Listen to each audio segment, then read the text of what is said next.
La pensée chinoise est une philosophie du vivre. François Julien l'a bien vu et il a intitulé un de ses derniers livres Philosophie du vivre. Oui, je pense que lorsqu'une pensée ne pose pas d'emblée une origine divine,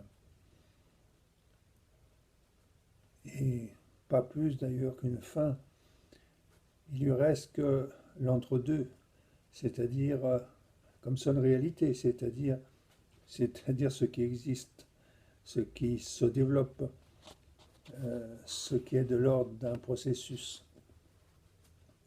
Et de la responsabilité aussi de ce processus, de la compréhension de ce processus.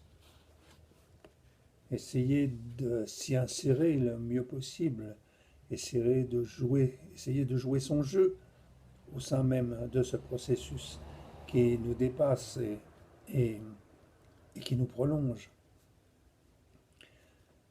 Alors, sous cet angle-là, les Chinois, on peut dire, sont de grands vivants pragmatiques. Ils ont un sens extrêmement aigu euh, de de la vie énergétique, de cette énergie, le chi, qui passe à travers toutes les choses, tous les êtres, tout ce qui existe, en particulier dans le corps. Le taoïsme est en grande partie une philosophie euh, du maintien de l'énergie et dans le corps, notamment à travers des exercices de méditation corporelle.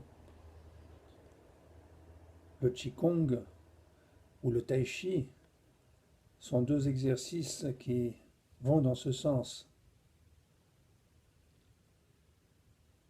Alors, j'insiste sur cette dimension du vivant que l'on perçoit bien dans presque cette hargne de vivre qui existe en Chine et qui se développe notamment à travers la vie laborieuse, une façon de s'acharner au travail. J'ai toujours été frappé dans mes voyages en Chine de voir à quel point un bâtiment s'élève, à quel point une réparation est faite, à quel point les choses ne traînent pas.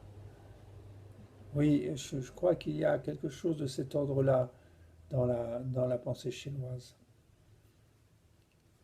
En particulier, cette vie qui est au cœur même de cette pensée euh, va aller de la naissance à la mort, et sans oublier cette partie de la vieillesse. La vieillesse en Chine est un fait inéluctable, qui est reconnu, mais qui ne va pas dans le sens d'un amoindrissement comme dans la pensée occidentale. Sans doute, avec la modernité, la Chine va aller de plus en plus vers cette dévalorisation du vieux, du Lao, le vieux. Mais dans la tradition, le vieux sage, Lao Tzu, justement, euh, est tout à fait valorisé. D'abord parce qu'il est encore là. S'il est encore là à 70 ans ou plus, c'est qu'il a su ménager ses forces, il a su s'intégrer de telle sorte à l'énergie vitale, à l'énergie fondamentale, qu'il il a encore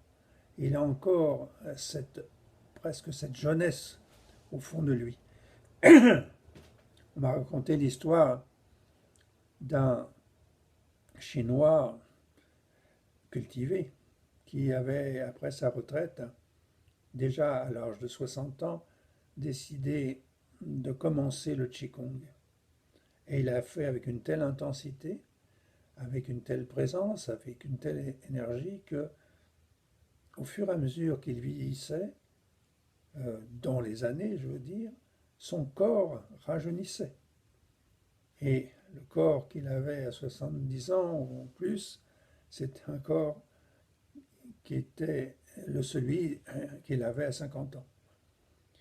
Alors oui, c'est ça euh, le sens de la vie en Chine, avec une reconnaissance donc de la valeur de la vieillesse. Euh,